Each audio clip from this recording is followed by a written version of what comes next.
24 કલાકના ધરણા બાદ નાઇટેક્સ કંપનીના કામદારોને જે ન્યાય મળ્યું છે એમના માટે કામદારો વતી આપણા લોકલાડીલા ધારાસભ્ય શ્રી ચૈતરભાઈ વસાવા સાહેબનો અમે આભાર વ્યક્ત કરીએ છીએ।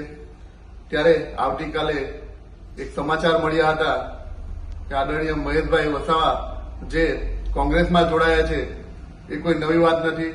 દર ઇલેક્શનમાં એક પાર્ટીમાં નવી પાર્ટી જોઈનિંગ કરે છે।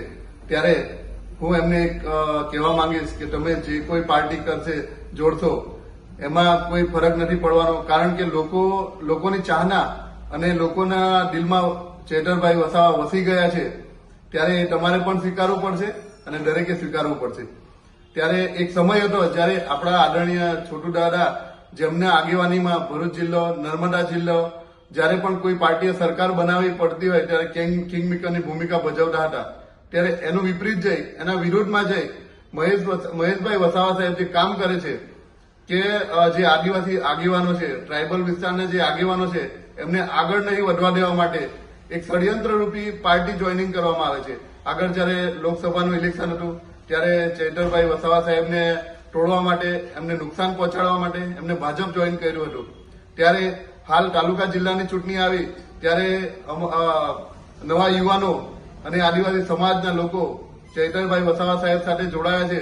ત્યારે એમને આગળ નહીં વધવા દેવા માટે, એમને તોડવા માટે એમને કોંગ્રેસમાં જોઈનિંગ કર્યું છે। એમનાથી કોઈ નુકસાન તો થવાનું નથી, પણ એમને એક મનસૂબો છે કે આદિવાસી સમાજ અને મુસ્લિમ સમાજના વોટ ડાયવર્ટ કરવા માટે, એમને વોટ તોડવા માટે એક ષડયંત્ર રૂપી એમને જોઈનિંગ કર્યું છે। ત્યારે સીધો ફાયદો બીજેપીને થશે એવું એમનું માનવું છે। ત્યારે હું સ્પષ્ટપણે કહીશ કે આજે આપણા લોકલાડીલા ધારાસભ્ય શ્રી ચૈતરભાઈ વસાવા સાહેબની લોકપ્રિયતા આદિવાસી સમાજમાં પણ છે, મુસ્લિમ સમાજમાં પણ છે, દરેક વર્ગમાં છે, દરેક સમાજમાં છે। ત્યારે આ તમારા જે મનસુબા છે, તમારી ખોટી નીતિ છે, એ તમારી નીતિ અમે કોઈ દિવસ પાર નહીં પડવા દઈએ।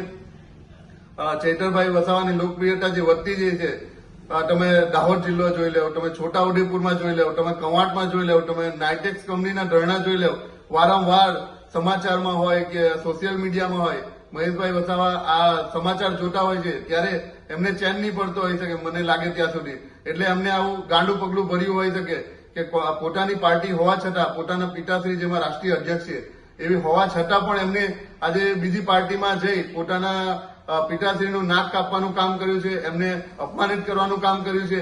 ત્યારે હું સમાજને અને પ્રજાને એક જ વસ્તુ કહીશ, જે એમને પોતાના પિતાજીનું નહીં વિચાર્યું, પોતાના પિતાના નહીં થાય એવા લોકોને, બીજા સમાજના કે સમાજની લડતને કોઈ દિવસ એ લોકો સફળ નહીં થવા દે। એ લોકોનું ખાલી અંગ્રેજો જેવી નીતિ છે, ભાગલા પાડો અને રાજ કરો।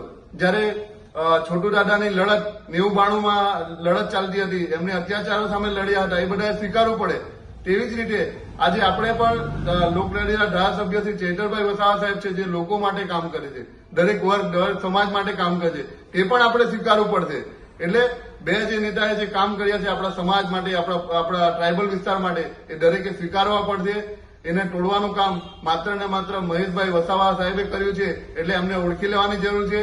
એમને ખાલી સત્તાનો મોહ છે, સત્તા માટે કોઈ પણ પાર્ટીમાં જોઈનિંગ કરશે અને કોઈ પણ એમાં જઈ શકે છે। એટલા માટે આપણે આવા લોકોને ઓળખી જઈ સાચા નેતાને, સાચા સેવકને ઓળખી લેવાની જરૂર છે। આભાર। જય આદિવાસી।